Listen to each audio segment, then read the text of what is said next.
हाँ जी, तो कल हमने मेवाड़ वाली हिस्ट्री खत्म की थी। आज हम एक नई हिस्ट्री पढ़ेंगे, मारवाड़ की हिस्ट्री पढ़ेंगे। पर फिर भी पहले थोड़ा सा मेवाड़ वाला जो कल पढ़ाया था उसका रिवीजन करवा दूं आपको। तो कल हमने मेवाड़ वालों में पहले राजा पढ़ा था जय सिंह। जय सिंह के बारे में सीधी सीधी दो बातें। औरंगजेब से संधि की और जजिया के बदले में उसको पूर्व मांडल और बदनौर के इलाके दिए और जयसमंद झील बनवाई 1687 से 1691 तक। और ढबर झील भी कहते हैं। और बाबा के मगरी और पायरी नाम के उसके अंदर टापू बने हुए हैं। नर्मदेश्वर पास में एक शिव जी का मंदिर है और उसकी एक परमार रानी थी कोमला देवी, जिसके महल है, जिनको रूठी रानी के महल भी कहा जाता है। फिर उसके बाद जय सिंह के बाद हमने पढ़ा था अमर सिंह सेकंड। अमर सिंह सेकंड के टाइम में एक दरबारी समझौता पड़ा था। मेवाड़ का अमर सिंह सेकंड, मारवाड़ का अजीत सिंह और आमेर का सवाई जय सिंह। किसके खिलाफ? तो मुगल बादशाह बहादुर शाह प्रथम के खिलाफ। शर्तें तो सवाई जय सिंह और अजीत सिंह को उनके राज्य दिलाने में हेल्प की जाएगी। और जो अमर सिंह सेकंड की डॉटर है चंद्र कंवर, उसकी शादी जो है वो सवाई जय सिंह के साथ करेंगे। पर कंडीशन है कि जो चंद्र कंवर का बेटा होगा वो आमेर का नेक्स्ट किंग होगा। फिर उसके बाद में हमने पढ़ी थी अमर सिंह सेकंड के बाद में आगे संग्राम सिंह सेकंड। मराठे पहली बार इसी के टाइम में चौथ लेके गए थे और इसने अपने लड़के के लिए सहेलियों की बाड़ी बनवाई, अपनी मम्मी के लिए वैद्यनाथ का शिव जी का मंदिर बनवाया, जिसकी सिसारमा गांव में उदयपुर के पास, जिसकी प्रशस्ति रूप भट्ट ने लिखी। उसमें एक बांदनवाड़ा युद्ध का वर्णन है, बांदनवाड़ा अजमेर में, जिसमें मुगल सेनापति रणबाज खान को मार दिया गया था। फिर हमने पढ़ा था जगत सिंह सेकंड। जगत सिंह सेकंड के टाइम में हुरडा सम्मेलन हुआ 17 जुलाई 1734। और मैंने बताया था ये मराठों के खिलाफ सम्मेलन था, राजस्थान के राजपूत राजाओं का सम्मेलन था। अध्यक्ष मेवाड़ में हुआ, तो मेवाड़ वाले अध्यक्ष थे इसमें, हुरडा भीलवाड़ा में ही पड़ता है जगत सिंह सेकंड।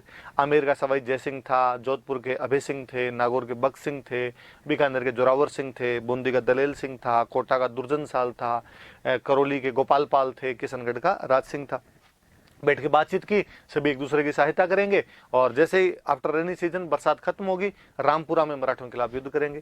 लेकिन युद्ध के लिए ये लोग नहीं गए थे, इसलिए हम कहते हैं कि मराठा सम्मेलन क्या हो गया था, फेल हो गया था। और फिर उसी राजा ने पिछोला के पास में जगत निवास नाम के महल बनवाए थे, जिनको नेक राम ने अपनी पुस्तक जगत विलास में लिखा है। फिर भीम सिंह के बारे में पढ़ा था कि उसने अपने लड़के की शादी सगाई मारवाड़ के भीम सिंह के साथ की थी, वो मर गया तो जयपुर के जगत सिंह के साथ की गई थी। इस पर मारवाड़ के भीम सिंह के छोटे भाई मान सिंह ने ऑब्जेक्शन किया, तो मारवाड़ वाले मान सिंह और जयपुर वाले जगत सिंह सेकंड के बीच में गिंगोली गया पर्वतसर का युद्ध हुआ। और कालांतर में अजीत सिंह चुंडावत और अमीर खान पिंडारी के कहने पर और आपकी कृष्णा कुमारी को जहर देकर मार दिया गया था। कालांतर में मेवाड़ वाले भीम सिंह को भी 13 जनवरी 1818 को अंग्रेजों के साथ संधि करनी पड़ गई।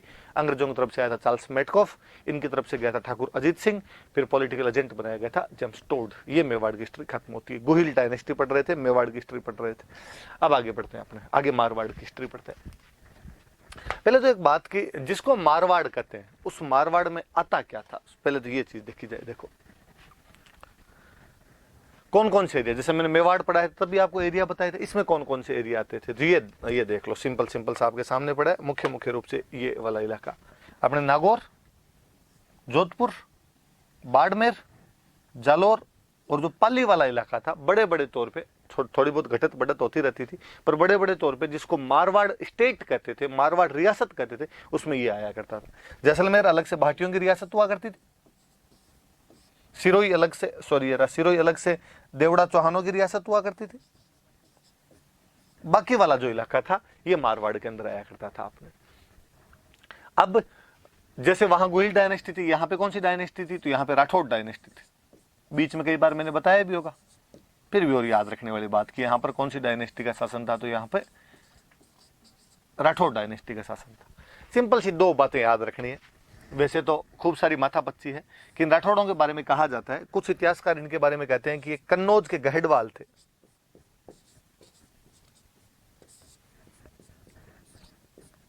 कि कन्नौज के गहडवाल थे, वहां से इनका कोई एक वंशज यहां आ गया था। कुछ लोग कहते हैं कि नहीं, ये दक्षिण भारत के राष्ट्रकूट थे। कर्नाटका और महाराष्ट्र में जो इनका शासन था राष्ट्रकूटों का, वो ये थे। पर ये इतिहासकारों की माथापच्ची है, अपने यहाँ पर ऐसा कोई सवाल पूछते नहीं, इसलिए क्यों फालतू में किए जाए। नोट्स के अंदर और आपको लिखे हुए मिल जाएंगे किस किसने क्या क्या कहा किसके बारे में, पर अपने याद रखने वाली बात इतनी, क्वेश्चन यही पूछा जाएगा। इतिहासकारी अभी अभी तक इस पर एकमत नहीं हो पाएगी वास्तविक स्थिति क्या थी।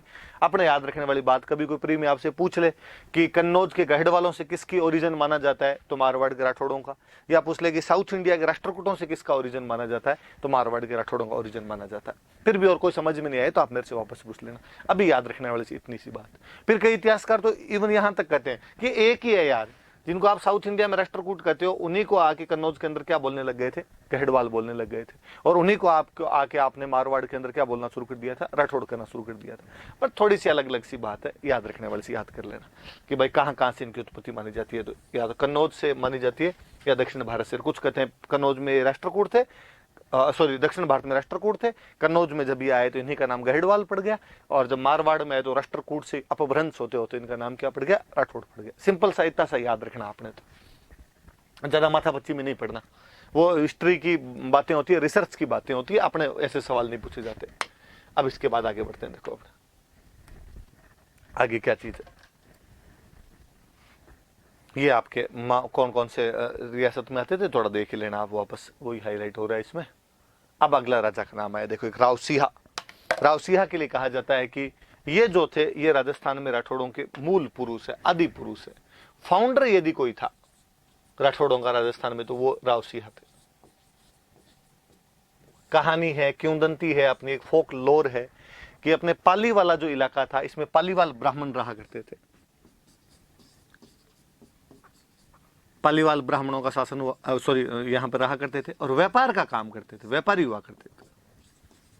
व्यापार करने के लिए आगे बंगाल की तरफ, गुजरात की तरफ, सब जगह ये लोग व्यापार करने के लिए जाया करते थे। यहाँ पे कोई राजा वगैरह था नहीं, तो ऐसा कहा जाता है कि जब ये लोग व्यापार करने के लिए जाते तो इनके साथ में लूटपाट हो जाया करती थी, बीच में कोई लुटेरे लूट लिया करते थे। इनके मन में ऐसा था कि यार अपने कभी राजा हो तो राजा का काम क्या होता है, राजा का हम रक्षा करना, तो यार अपने राजा हो तो वो अपनी रक्षा करें, अपने उसको टैक्स दे दें, ऐसी भावना इनके मन में भी थी। ऐसी कहानी है कि उस समय कन्नौज में एक राजा हुआ करते थे, सेतराम जी। किंवदंती है, अल्लाह जाने कितनी सच्ची कितनी झूठी, पर बात है सुनना आप, इस बहाने चीजें याद रहेगी थोड़ी। कि सेतराम जी कन्नौज के राजा हुआ करते थे और सेतराम जी के बारे में कहा जाता है कि सेतराम जी के 100 बेटे थे। सिया सेतराम जी का बेटा था कि 100 बेटे हुए थे। और बाकायदा अपने दो ही बोलते, गुणचा सा सियो बड़ो सिया बड़ा 50, कि 49 से सिया बड़ा था, सीए से बड़े 50 और थे। मतलब सीए से बड़े 50 थे, तो मतलब सिया कौन से नंबर पे आ गया, 51वें नंबर पे तो सिया ही आ गया।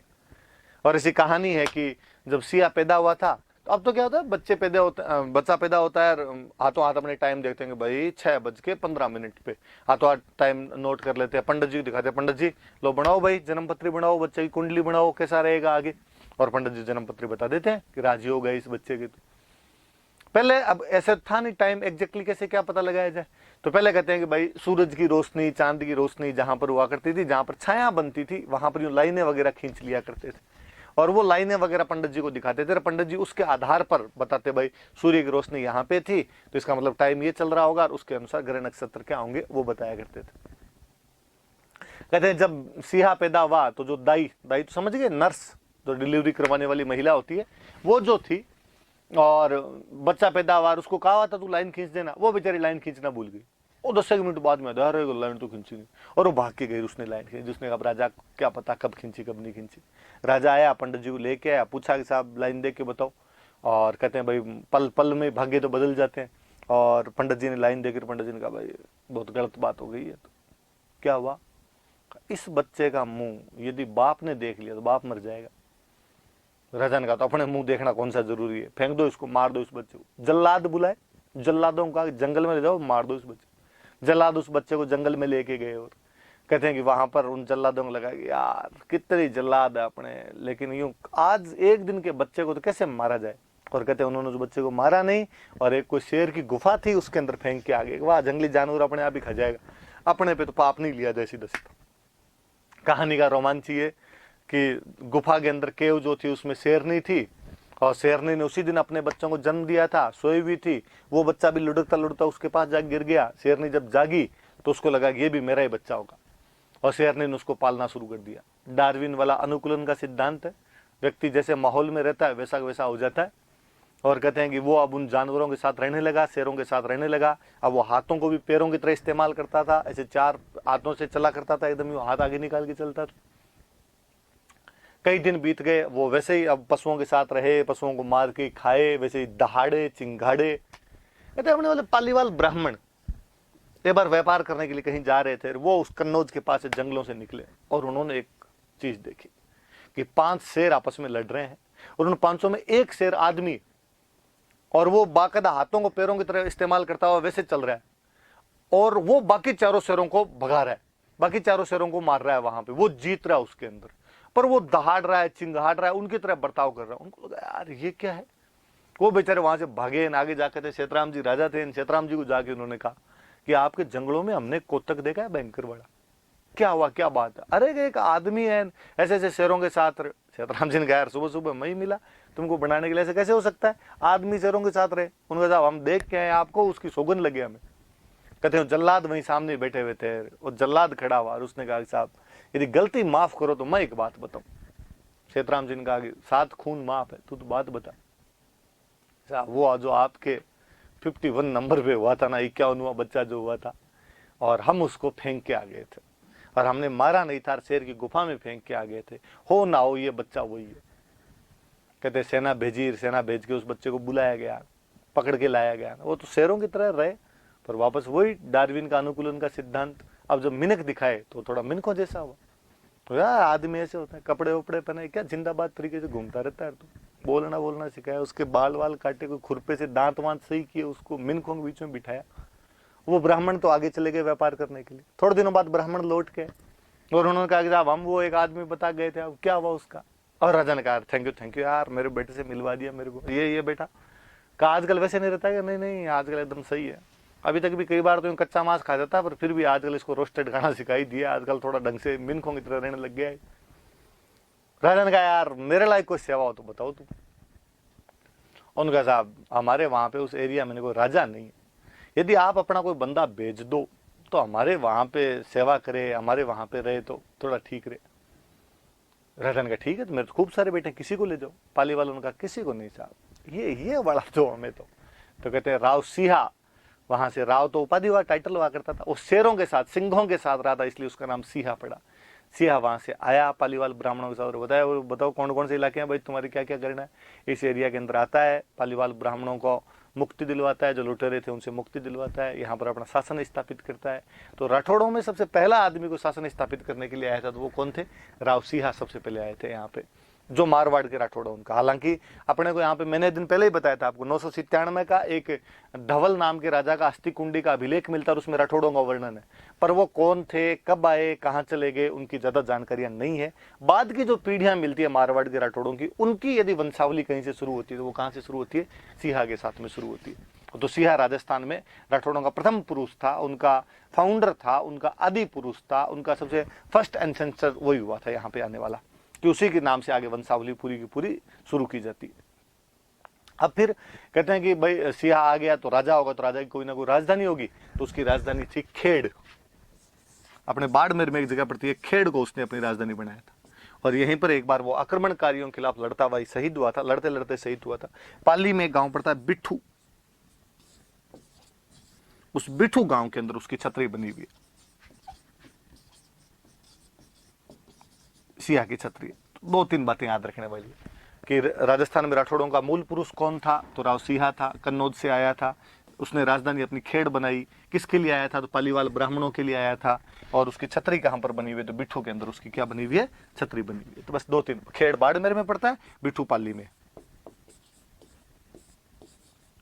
अब ये कहानी जो मैंने सुनाई ये लगातार चलती रहती है, कई सालों से हम सुन रहे इस कहानी को। कहते हैं कि भाई राव सिंहा वहां से 27 घुड़सवारों के साथ आया था। 27 मतलब 20 7 बार 140 घुड़सवारों को लेकर वहां से आया था और यहाँ पे आगे शासन स्थापित किया था। फिर आने वाली पीढ़ियों ने राव सिंहा के बारे में और बढ़ा चढ़ा के बातें बताई। किसी ने पेंटिंग बना दी उसकी, जिसके अंदर शेरों के साथ में लड़ रहा है वो। अंग्रेजों के टाइम में एक हिस्टोरियन था अंग्रेजों का, रुडयार्ड किपलिंग। और रुडयार्ड किपलिंग अपने जोधपुर के अंदर कई दिन तक रह के गया था, मेहरानगढ़ के किले में। हो ना उसने फोटो देखी, उसने पूछा होगा कि भाई ये किसकी, अपने वालों ने कहानी सुनाई, इनको नहीं जानते, ये तो सिंहों के साथ रहे थे, हमारे सिया जी है, हमारे सबसे पुराने दादाजी यही है, इनके बाद में हमारी तो वंशावली राजस्थान वालों की शुरू होती है। और उसको ये कंसेप्ट बड़ा पसंद आया रुडयार्ड किपलिंग को कि यार ऐसा भी मतलब आदमी जानवरों के साथ रहे, जानवरों जैसा हो जाए। उसकी पूरी बुक है द जंगल बुक, जिसका कैरेक्टर मोगली आप सबने सुना होगा। जंगल जंगल बात चली है, चड्डी पहन के फूल खिला, वो जो मोगली वाला कैरेक्टर है, रुडयार्ड किपलिंग को कहीं ना कहीं उसकी जो प्रेरणा है वो यहाँ से प्राप्त होती है। जंगल बुक वो किताब है जिसको 1907 में नोबेल पुरस्कार दिया गया था। फर्स्ट इंग्लिश, पहला अंग्रेज कोई जिसको साहित्य का, लिटरेचर का नोबेल मिला था, तो रुडयार्ड किपलिंग हुए थे। तो रुडयार्ड किपलिंग अपने जोधपुर में खूब दिन तक रह के गए, और जोधपुर में आप भी जाओ तो देखना वो पेंटिंग लगी हुई है। हम मोगली को अलग से जानते हैं पर हम सिया की कहानी नहीं जानते। हम अंग्रेजों के मोगली पर राजी हो जाते हैं पर हमारी सिया वाली कहानी जैसे आती तो अपने कहते यार फेंक दी होगी किसी ने, यूं ही कहानी होगी। भगवान जाने जो भी रहा हो, पर है तो उसकी प्रेरणा तो उधर से मिलती है किपलिंग को। तो सिया जी अपने याद रखना भाई आपने। फिर आगे आगे वाला राजा पढ़ते हैं, देखो।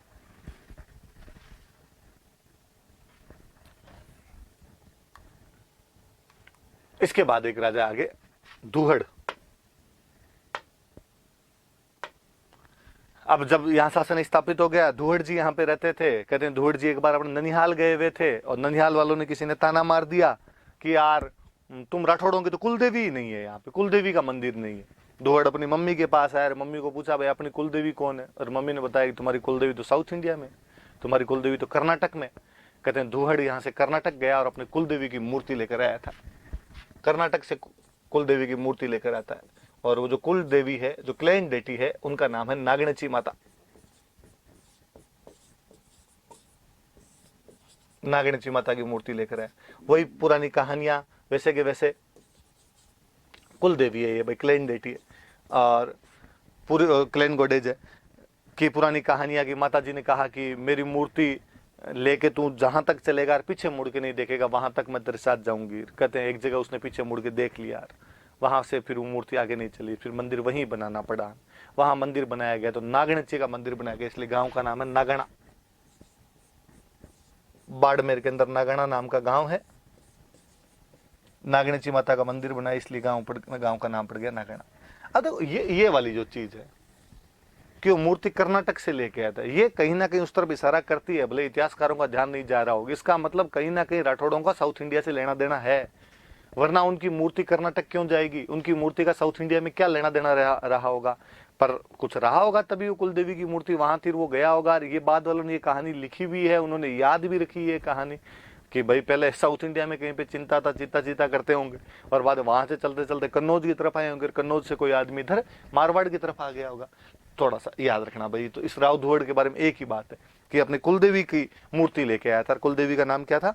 तो नागणची माता कुलदेवी का नाम था, और उनका यहाँ पे मंदिर वगैरह कहाँ बनवाया गया? तो नागणा के अंदर बनवाया गया था, बाड़मेर के अंदर पड़ती। एक वैसे तो बात आगे आएगी, फिर भी मैं थोड़ा सा बताऊं। इस दुहड़ के एक छोटे भाई थे, धांधल भाई थे, और इन धांधल का बेटा हुआ था पाबू। पाबूजी राठौड़ जो राजस्थान के एक लोक देवता है, प्रसिद्ध लोक देवता। आगे हम पढ़ेंगे पाबूजी के बारे में खूब सारी बातें, तब मैं और बताऊंगा। पर वो भतीजे एक तरीके से, दुहड़ के भतीजे ही। तो यहाँ पे थोड़ा याद रखना इस बात को, ताकि आगे जब मैं पढ़ाऊं तो आपके थोड़ा याद रह जाए वहां पे। तो ये भाई आपका, ये आपके नागणची माता की जो मूर्ति है वो लेके जो आया होगा, नागणा के अंदर है, तो माता जी को हाथ जोड़ लेना आप। ये नागणची माता है, दुहड़ इनकी मूर्ति लेके आया था। इसके बाद में आगे राजा जो हुए मल्लीनाथ जी एक। फिर मल्लीनाथ जी राजा है। मल्लीनाथ जी के टाइम में थोड़ा मारवाड़ का विस्तार हो गया, तो मल्लीनाथ जी ने कहा यार अब खेड़ से तो पार पड़ेगी नहीं, राजधानी दूसरी बनानी पड़ेगी। तो कहते हैं मल्लीनाथ जी ने राजधानी दूसरी बनाई थी, मेवानगर। बाड़मेर में एक और जगह पड़ती है मेवानगर, ये राजधानी बना देगी मेवानगर को। तो पहले राजधानी खेड़ है और उसके बाद राजधानी क्या बना देगी? मेवानगर। मल्लीनाथ जी खुद ही भाई लोक देवता, अपने फोक डेटी है, अपने फोक डेटी है, लोक देवता है मल्लीनाथ जी। और पश्चिमी राजस्थान में लोग इनको खूब सारे मानते हैं। इवन इतना कि बाड़मेर का क्षेत्र का तो नाम ही इनके नाम पे मालानी है। तो कोई पूछे कि राजस्थान के कौन से इलाके को मालानी एरिया कहा जाता है, तो अपना जो बाड़मेर एरिया है उसको मालानी कहा जाता है। और मालानी नाम क्यों पड़ा? तो मल्लीनाथ जी की वजह से। और इसीलिए जो बाड़मेर वाली ट्रेन जाती है नाइट वाली, अपने दिल्ली से जो ट्रेन आती है, उसका नाम ही मालानी एक्सप्रेस पड़ गया। तो मालानी इनकी वजह से भाई मल्लीनाथ जी की वजह से पढ़ा। तो ये थोड़ा सा दिमाग में रखना, ध्यान में रखना हमेशा ये बात आप।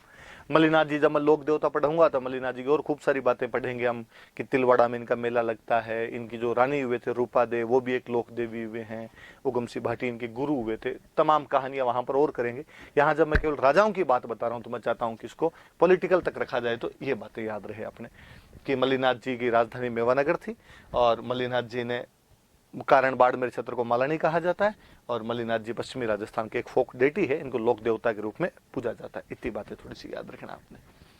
फिर मल्लीनाथ जी के बारे में एक दूसरी बात बताता हूँ। मल्लीनाथ जी का एक बेटा था जगमाल। जगमाल कहते बहुत बदमाश था, लड़ाइयां करने में डेली मार पीट करता, कभी किसी न किसी को पीट के आ जाता, और को नहीं मिलता तो घर में आके पीट लेता। कहते हैं एक बार तो अपने अंकल को पीट लिया था। मल्लीनाथ जी के भाई थे बीरम देव जी, एक दो बार तो वीरम देव जी की पिटाई करती थी, इसलिए मल्लीनाथ जी तो खुद ही थोड़े नाराज से रहा करते थे। और मल्लीनाथ जी हमेशा उलाहना देते रहते कि यार क्या लड़ाइयां करता रहता है। ऐसे एक बार समय बीत रहा था, वहीं राजधानी के पास में बाड़मेर के अंदर कोई गांव पड़ता था सिणली, और एक दिन कोई वहां पे गांव की लड़कियां, गणगौर के आसपास का टाइम था और गांव की लड़कियां कुएं पर पानी भरने के लिए गई हुई थी। उधर से गुजरात के राजा की सेना गुजर रही थी, और गुजरात की राजा का जो सेनापति था वो उन लड़कियों को उठा के ले गया। थोड़ी देर तक लड़कियां जब पानी ले गई वापस नहीं आई, तो कहा कि भाई लड़कियां कहाँ गई, लड़कियां कहाँ गई। तो लड़कियों को तो गुजरात का पता लगाया, वहां पर तो सब गुजरात की सेना निकल रही थी, वो लड़कियों को उठा के ले गई।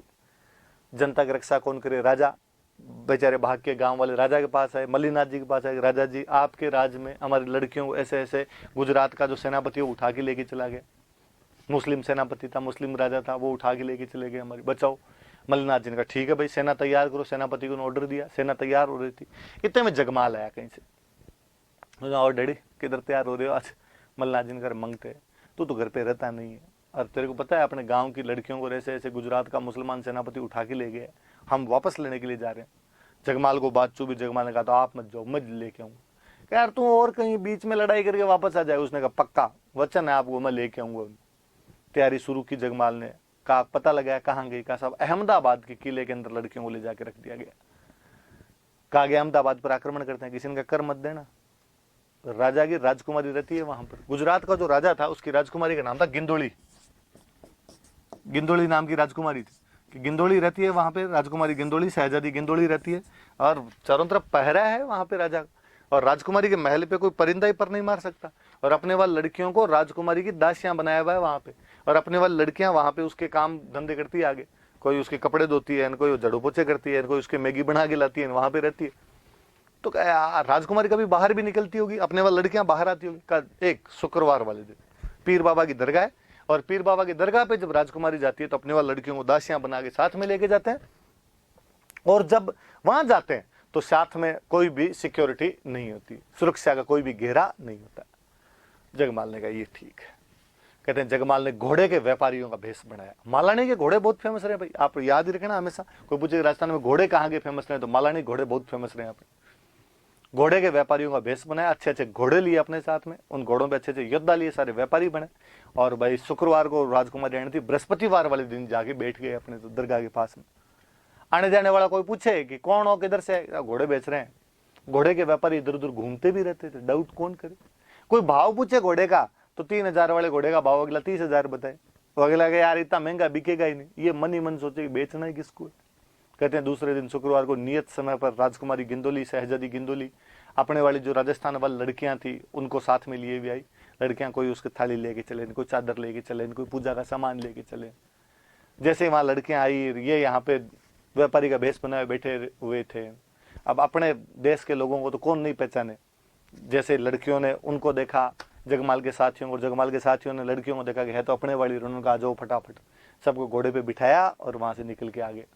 कहते हैं जगमाल गिंदोली को बिठा लेता है, जगमाल गिंदोली को लेके आ जाता है वहां से, और जगमाल गिंदोली को वहां से अहमदाबाद से लेके मेवानगर तक जब तक आया तब तक गिंदोली को जगमाल से बेपनाह मोहब्बत हो गई। और कहते गिंदोली ने वापस जाने से मना कर दिया था। फिर गिंदोली यहीं जगमाल के पास में रही, तो उसके पिता ने कहा था भाई आजा वापस, नहीं। पर जिस दिन गिंदोली को लेके आए थे उस दिन अपने गणगौर का त्योहार था। तो आज भी अपने राजस्थान में गणगौर के समय गिंदोली के गीत गाए जाते हैं, गिंदोली याद की जाती है। अपनी मम्मियाँ गिंदोली की गीत गाती है, आप पूछ लेना। तो देखो कल्चर की बात कि हम गीतों में गिंदोली गाते हैं पर हम जानते नहीं वो कौन थी। कि गिंदोली वळती धरान गुड़ला ऊपर घाल, मांडल स्यूं ल्यायो मर्द मालारो जगमाल, कि वो मल्लीनाथ का जगमाल गिंदोली को वहां से उठा के लेके आ गया था। तो अब से याद रखना कि गिंदोली के गीत कब गाए जाते हैं, तो गणगौर पे। गिंदोली कौन थी, तो ऐसे ऐसे गुजरात की शहजादी थी, अपने जगमाल लेके आ गया था। जगमाल कौन था, तो मल्लीनाथ जी का बेटा था, उसको गणगौर वाले दिन लाए थे, इसलिए उसके गीत कब गाए जाते हैं, गणगौर पे गाए जाते हैं। चलो आगे बढ़ते हैं आगे। इसके बाद चुंडा। देखो इस चुंडा के बारे में मेरी एक आधी बात तो आपको बताई, पर पहले उसके अलावा हम दूसरी बातें बताता हूं। मल्लीनाथ जी ने अपने बाद में जगमाल को राजा नहीं बनाया था, मल्लीनाथ जी ने अपने भाई को राजा बना दिया था। तो मल्लीनाथ जी के बाद में उनके भाई बने थे राजा वीरमदेव जी, और वीरमदेव जी का बेटा था ये चुंडा। राज्य का थोड़ा और विस्तार हुआ, चुंडा थोड़ा शक्तिशाली हो रहा था। इधर जोधपुर में एक जगह पड़ती है अपने मंडोर, प्रतिहारों का शासन मंडोर पे, और प्रतिहारों की जिस ब्रांच का शासन था वो ब्रांच थी इंदा। इंदा ब्रांच का शासन था, यहाँ पे इंदा राज कर रहे थे लगातार। एक तो इन प्रतिहारों में आपस में भी कहीं ना कहीं कोई डिस्प्यूट चल रहा था, फिर लगातार दिल्ली से मुस्लिमों के अटैक हो रहे थे, ये उनको झेल नहीं पा रहे थे। और इन लोगों ने, जो इंदा प्रतिहार थे, इन्होंने अपनी राजकुमारी की शादी चुंडा के साथ कर दी। अपनी जो प्रिंसेस थी उसकी शादी चुंडा के साथ करते हैं, और जब चुंडा के साथ शादी करते हैं तो मंडोर दहेज के अंदर देते हैं कि साहब ये मंडोर ले लो। तो जब दहेज में चुंडा को मंडोर मिल गया, उसके बाद उसने मंडोर को अपनी क्या बना ली, कैपिटल बना ली। तो कोई पूछे कि भाई चुंडा के समय राजधानी कहां आ गई थी, चुंडा के समय राजधानी मंडोर आ गई थी। तो देख लो, पहले खेड़ 1240 के आसपास राव सिंहाजी आए थे, तो अब राजधानी खेड़ थी। फिर मल्लीनाथ जी के टाइम में राजधानी कहां चली गई, मेवानगर। और फिर चुंडा जी के टाइम में राजधानी कहां पर आ गई, मंडोर।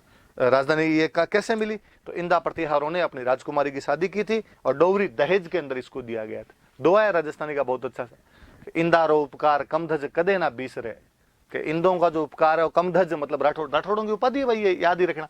आज मैंने 2 बार बोल दी, इंदारो उपकार कमधज कदे ना बीसरे, चुंडो चौरी चाड मंडोर दिनी दाइजे। चुंडे को चौरी पे चढ़ा के उन्होंने मंडोर को दहेज में और दे दिया था। तो उसके बाद इनकी राजधानी कौन सी हो गई थी, मंडोर। हालांकि अपने तो कहानियां क्यों दंतियां तो ये भी है कि रावण का ससुराल भी मंडोर था, और मंडोर की राजकुमारी थी मंदोदरी। मंदोर से मंदोदरी पड़ गया कि नाम, तो मंदोदरी यहाँ की राजकुमारी थी। तो लोग मानते भी हैं, बात तो पता नहीं कितनी सच्ची कितनी झूठी, पर ऐसा कहा जाता है कि रावण का ससुराल भी मंडोर रहा था। पर आपने तो चुंडा वाला याद रखना भाई कि चुंडा का ससुराल अपने मंडोर रहा था। फिर एक बात मेरी बताई हुई आपको कि चुंडा जो थे, चुंडा की बेटी थी हंसाबाई, और मेरा आपको बताया हुआ है कि हंसाबाई की जो शादी थी वो बाद में आपके मेवाड़ में राणा लाखा के साथ हुई थी। और जो रणमल था हंसाबाई का भाई, वो वहाँ पे उनके साथ में गया था। बाद में रणमल वहाँ पे आपके पहले तो मोकल का और कुंभा का संरक्षक बना था, फिर रणमल को वहाँ पे भारमली की सहायता से मार दिया गया था। ऐसी कई बातें मैंने बताई थी। तो ये चुंडा की जो बेटी हंसाबाई है वो यही है भाई, याद रख लेना। एक ये बात, फिर इसके बाद में आगे पढ़ लेते हैं। और फिर आगे एक रहता भाई जोधा। जोधा जी के बारे में मेरी कई बातें आपको बताई हुई है। जोधा जी के बारे में एक बात ये बताई हुई है कि जब रणमल को वहां पर मार दिया गया था तो जोधा वहां से भाग गया था। जोधा रणमल का बेटा था। मैंने बताया था आपको कि बीकानेर के पास में गांव पड़ता है काहुनी, और वहां काहुनी गांव के अंदर जाके और जोधा ने वहां पर जाके शरण ली थी, ये बताया था मैंने। फिर मैंने इसके बारे में और बातें बताई थी कि 1453 में और ये कुंभा के साथ में संधि करता है, आंवड़ बावड़ की संधि, और उस आंवड़ बावड़ वाली संधि द्वारा इसको वापस मंडोर मिलता है।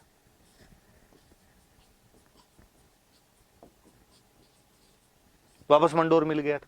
और अपनी बेटी श्रृंगार कंवर की शादी रायमल के साथ कर दी थी। इतनी बातें तो मेरी बताई भी आपको। रणमल का बेटा था, रणमल को वहां पर ऐसे ऐसे मार दिया गया था, वो सब बातें मैंने बताई थी। रणमल किस प्रकार कान्हा मर जा, पहले कान्हा राजा बनता, उसका भाई कान्हा मर जाता, सत्ता बनता है, सत्ता को और आगे किस प्रकार रणमल राजा बना था, वो बातें भी हमने मेवाड़ वाले में पढ़ ली थी। अब जोधा के बारे में, जब 1453 में उसको मंडोर मिल गया, उसके बाद जोधा को लगा कि यार यहाँ मंडोर वाली जगह पार नहीं पड़ेगी, राजधानी थोड़ी बड़ी जगह होनी चाहिए, कोई सुरक्षित जगह पे होनी चाहिए। तो फिर जोधा ने नया शहर बसाया था, पूरा 1459 में शहर बसाया गया जोधपुर।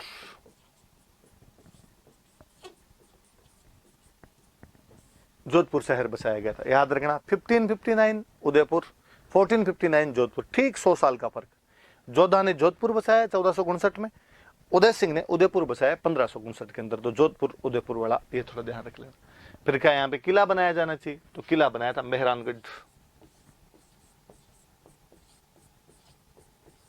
कहते हैं वास्तव में तो मिहिरानगढ़ है, मिहिरानगढ़ है। मिहिर का मतलब होता है सूर्य, और जो राठौड़ थे वो सूर्यवंशी राजा थे, इसलिए किले का नाम उन्होंने मिहिर पे रख दिया, मिहिरानगढ़ रख दिया था उन्होंने। सूर्यवंशी राठौड़ों का गढ़ था ये, और वो मिहिर अपने से बोला नहीं गया था, अपन ने धीरे धीरे इसका नाम क्या बना दिया, मेहरानगढ़। और कहां बनाया गया था, जोधपुर के अंदर। और सुनना बात, जो जोधा थे, जोधा के पिताजी कौन थे, रणमल।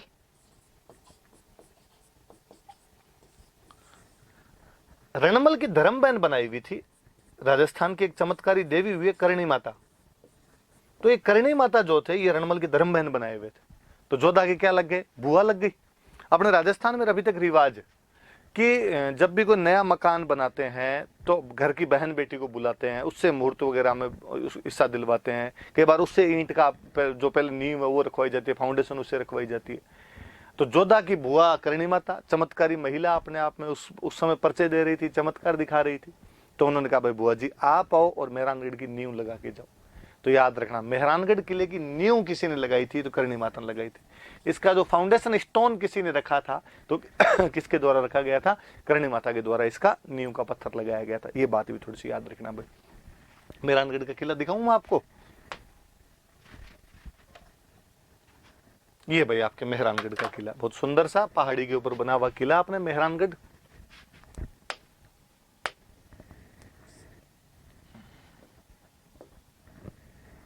मेहरानगढ़ जोधपुर बता ही दिया मैंने, मेहरान कर दो या मिहिरान कर दो। आगे और पढ़ेंगे, जब किला पढ़ेंगे तब और पढ़ेंगे कि ये कि जो किला बना हुआ है ये कैसा है, इसके अंदर क्या है क्या नहीं है, मोर की आकृति में बना हुआ किला है। तो मयूर ध्वजगढ़ भी कहते हैं इसको। सूर्यवंशी राठौड़ों का था तो मिहिरानगढ़, मोर की आकृति में बना हुआ था तो मयूर ध्वजगढ़, ये आपके जो किला बना हुआ है। और बातें हम बाद में जब किला पढ़ेंगे तब उस टाइम ये बातें कर लें। फिर एक बात और याद रखनी, जोधा का एक बेटा था बिक्का, और पहले कहा करते थे कि योग्य पुत्र वह नहीं है जो राजा के बाद में राजा बन जाए, योग्य पुत्र वो है जो अपने बाहुबल से नया राज्य स्थापित करे।